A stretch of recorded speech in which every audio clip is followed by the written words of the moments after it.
হতে হচ্ছে, ব্যবসায় হতে হচ্ছে, ফাইন্যান্সে হতে হচ্ছে। এমনকি আমাদের যে একটা সম্পদ ছিল পকেটে রাখা যেত, গোল্ড কয়েন এবং সিলভার দিরহাম, ওইটা পর্যন্ত তারা অ্যাবলিশ করে দিল, দিয়ে আপনাকে আমাকে ডিজিট ধরাই দিল, দিয়ে আমাদের টাকাগুলো শেষ করে ফেললো। এবং এগুলো যদি মুহূর্তের মধ্যে কলাপস করে যায়, আপনি কিছু করতেও পারবেন না, বিকজ এগুলোর নিয়ন্ত্রণ আপনার হাতে নাই, ইভেন একটা রাষ্ট্রের সেন্ট্রাল ব্যাংকের হাতেও নাই। শুধু তাই না, আমাদের ইসলামিক কারেন্সি তো বিলুপ্ত করলোই, উল্টা আপনাকে সুদ ধরাই দিল, সুদের লেনদেন কারবার, সুদ ভিত্তিক অর্থ ব্যবস্থা।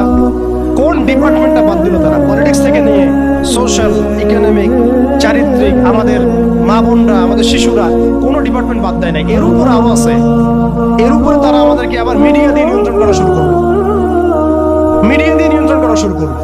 আমার এখন মনে আছে যেদিন আমাকে ঘুম থেকে ছেড়ে দেওয়া হয়, আজকে খোলামেলা বলছে এগুলো, আস্তে আস্তে সবই